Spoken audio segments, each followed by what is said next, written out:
Well, we're just under a month now for Christmas. The holiday season is fast approaching. There's only a few weeks to get stuck into your annual rewatch of your favourite Christmas movies. One that I did with my kids last year, which was the first time we did it, was Miracle on 34th Street, Sweet. starring the wonderful Mara Wilson. Absolute classic, and we're so pleased to say that Mara joins us live from Los Angeles to discuss the film's legacy and much more. Mara, great to see you. Happy Christmas time to you. Hello, thank you. It's so nice to talk to you. You know, it's funny. I thought about wearing a Christmas jumper. Also, my cat Theo is on my lap. Hi, Say hi, Theo. Hey, Theo.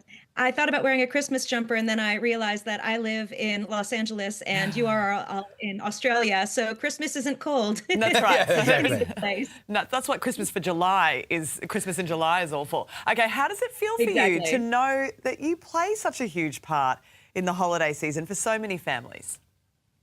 I love that. I mean, I never thought when we made the movie that we were going to be, you know, in people's homes 30 years later. I can't believe it, really. And it makes me incredibly happy. I love that I get to be a part of people's holiday traditions every single year. And, you know, when the movie first came out, it wasn't as successful, but it has grown exponentially year after year after year. More people have discovered it and more people have really fallen in love with it. Well, as I said, I watched it with my kids for the first time last year, and it is really special. It's so magical. There's this heartwarming scene that's been going around online where the legendary Richard Attenborough, who of course plays Santa Claus in the movie, surprised young Samantha Krieger by speaking in her sign language. It's a beautiful scene. What was your experience working with the great man? Oh, he was wonderful. I mean, he was just such a lovely, gentlemanly man.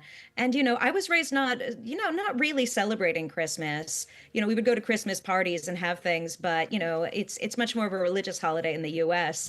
So he was kind of the only Santa he was the first Santa, I would say, that I really believed in. Wow. And he really did feel like Santa Claus. And I actually remember saying to my mom that, you know, I wanted like a kitty or a puppy for the holidays. And I remember him saying like, oh, I might get you one. Oh, Wow. He was really lovely and just patient and kind and, you know, very, very much like, you know, a lovely uncle or a lovely grandfather. And he was so great with all of the children on set and so professional and just always in a good mood, always professional and always very thoughtful, clearly a very intelligent man as well.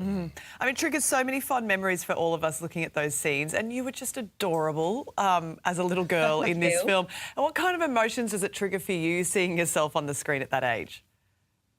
I mean, I think that when I was younger, I used to get embarrassed watching myself. It was a little bit like, you know, when you know, somebody brings out the baby pictures and you're a little embarrassed about it. But now I look back on it and I just think of the happy memories that I have of, you know, being in that movie and working with so many wonderful people, like, you know, the hilarious Dylan McDermott and the wonderful Elizabeth Parkins and, you know, of course, Sir Richard, although I suppose he was Lord Richard Attenborough later on. He, you know, and the whole group were just wonderful. I do remember us filming a lot when it was very hot. We really did have Christmas in July because we were filming in late spring and early summer, which, you know, is unbearably hot in Chicago where we were. So we were wearing a lot of wool and corduroy and, you know, dealing with heat and heat rashes. Wow. And that wasn't very comfortable, but it was really fun. And after that, I got to go to a bunch of different countries and, you know, celebrate it and have T-shirts that say things like, you know, Milagro en la Ciudad from Spain.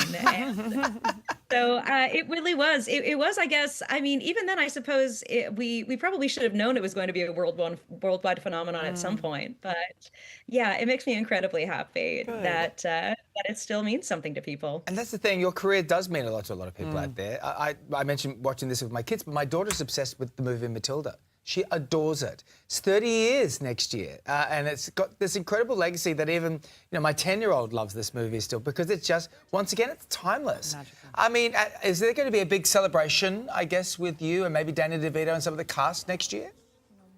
Oh, I really hope so. You know, it's funny because shortly before we started, I just got a text from Kiami, who plays Lavender.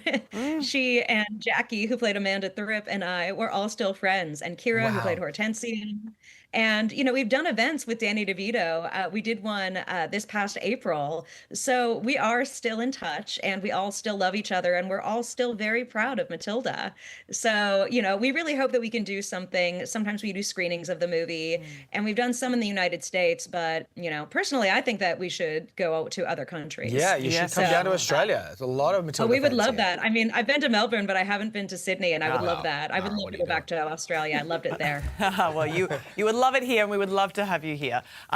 Mara, we have to ask, before we let you go, what is your go-to Christmas film?